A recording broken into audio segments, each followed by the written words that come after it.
Hello folks, I hope you're having a great day today. Today we're taking a look at Andre Norton's sequel to the Beastmaster, the 1962 novel, The Lord of Thunder, which I finished yesterday for the first time. As a reminder, I'm moving now to a writer that I've always wanted to read.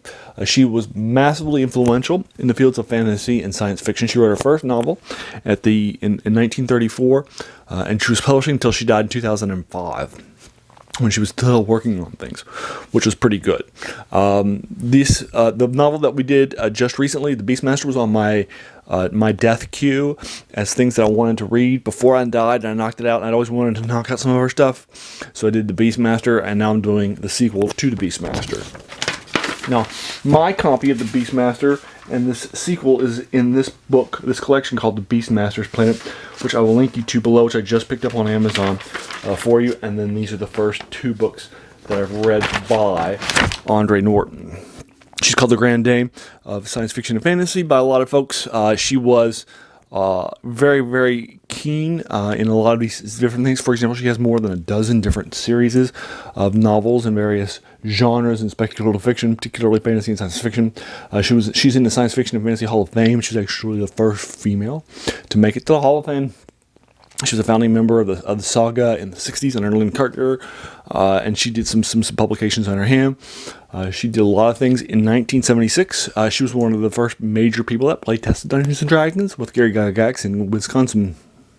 And she liked the Greyhawk world that she did with him so much that a couple of years later she published a novel set in Greyhawk, which is the first novel set in a game world, which is pretty cool, and helped to push the genre along a lot. She's also mentioned in Gary Gygax's 1979 first edition of Advanced Dungeons & Dragons Dungeon Master's Guide in Appendix N, where he lists both characters of inspiration that inspired the game and also a place to go to for future influences. So a place to go to for those sorts of things. So she's been big influential in the early era of Dungeons & Dragons, both because she played the game and enjoyed it, and she played the Gary Gygax's 1976 campaign. She also wrote in the Dungeons & Dragons world, and she's in the Appendix N as a key influence on Dungeons & Dragons too. So she definitely has a lot of, coins in the oven, if you will, when it comes to this sort of thing and the influences that came from it. So I definitely wanted to knock out some Andre Norton stuff. She was born under the name Alice Norton, and she officially changed her name in order to follow along with her pen name, which was Andre, because when she was writing in the pulp era, when she got started, the vast majority of readers of fantasy and science fiction were male. So she wanted to have, so her pen name is Andre Norton. And her first name was Alice, and she changed her name to Andre Alice Norton officially, so that her name is officially Andre Norton. It's fun going back and doing some research on some of these reviews that are contemporary when I finish one of these novels and seeing what things are like. And I enjoy that a lot of those folks are still calling Andre using male pronouns, which is funny because Andre's a key female character.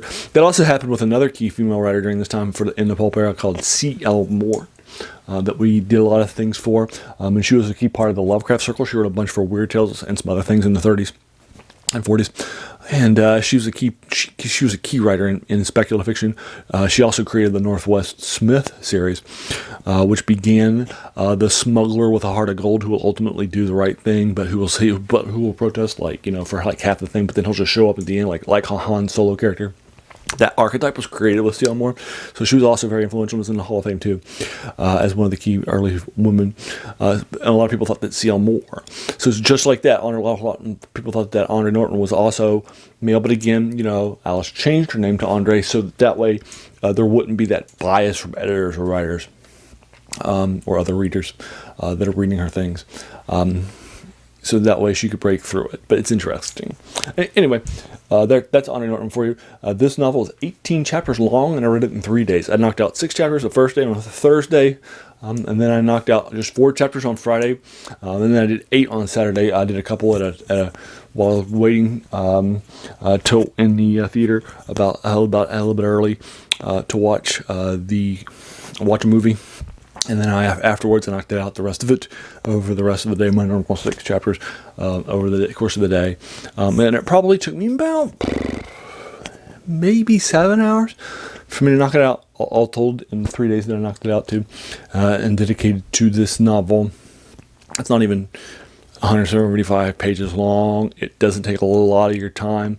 And one of the fun things, like going back and reading a lot of these older classic novels, is that they're pretty short by modern comparisons. You know, I once got a trilogy of early stuff, and it was shorter than a single novel that I was reading, because each of the novels were like 150 pages long.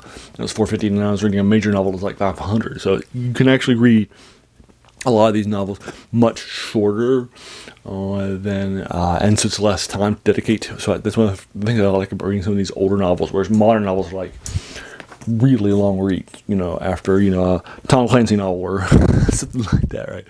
Game of influenced the genre into being huge mega novels that could take a month to read. I mean, if you dedicated an hour a day, it could take you a month to read a Tom Clancy novel, right?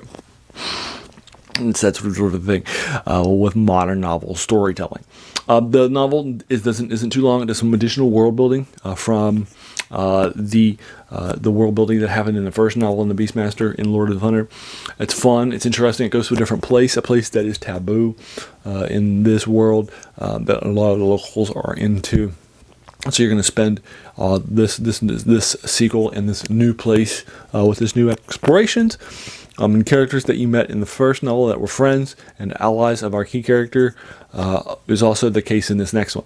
Now, this is also, our main character here is a Navajo, which for 1959 and then the 62 sequel was pretty rare for its time. It's more of a counter example.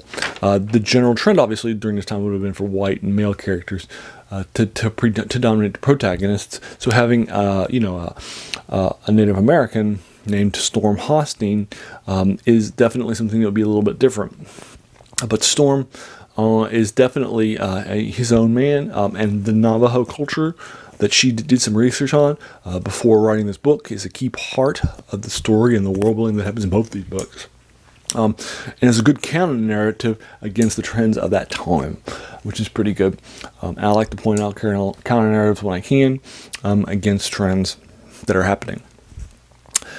So that's also pretty good too. So it's a lot of fun. So this story has had a lot of influence on it's been well read, it's been well received, and as of this sequel to Lords of Thunder to the Beastmaster. Next up, I've ordered the novel that I talked about earlier, the one that's set in Greyhawk in 79.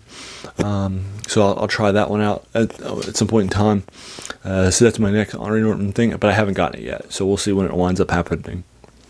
And that sort of everything. But that's my goal, is to knock out that novel by Andre Norton next. But then who knows? You know, maybe I'll move on to another writer. Maybe I'll say, I got 3 novels of all Andre Norton.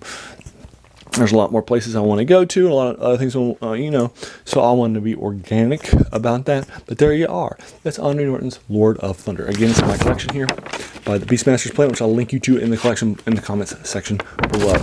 And that is the second novel I've read by Andre Norton. And there you are. Have you read, this sequel and for the first book and the sequel? If so, I would be more than happy to talk with you about it in the comments below. As a reminder, I try to keep these reviews, spoiler free, so that way, in case you hadn't heard of it, and you're like, "Oh, I want to check that out," or in case you had heard of it, you'd be like, "Oh, I forgot about that. Now I want to go check it out," or some of the things, the details in the world building and so forth are nice in here.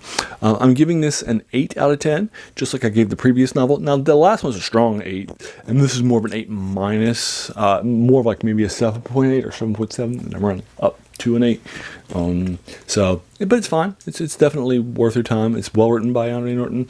The details are nice. The world building is nice. The plot is good, and so forth, but it didn't have some of the energy and the verve, and it's not as long as the previous novel, which is fine, but that's, it's okay. Also, these are the 2 novels that are done in this series by Andre Norton. She'll come back to this world later on, a couple decades later, with a co-writer. And according to the co-writer, she gave an outline, and then the co-writer actually wrote the novels. So she wasn't involved in the actual writing of later books in this series. So I won't be coming back to the Beastmaster series. This is going to be the only 2 books that I'm going to be doing to start my Andre Norton explorations. But there you are. I hope you enjoyed this. If you like this, please hit subscribe to this video. If you enjoyed it, please feel encouraged to hit that subscribe button. And then, hey, I want to thank you so much for taking some time out of your day and watching my video. We all have so many things that are happening in our lives, and we're pulled in so many different directions. So the fact that you spent this time with me is incredibly humbling, and I appreciate it. So thanks again, and have an amazing day.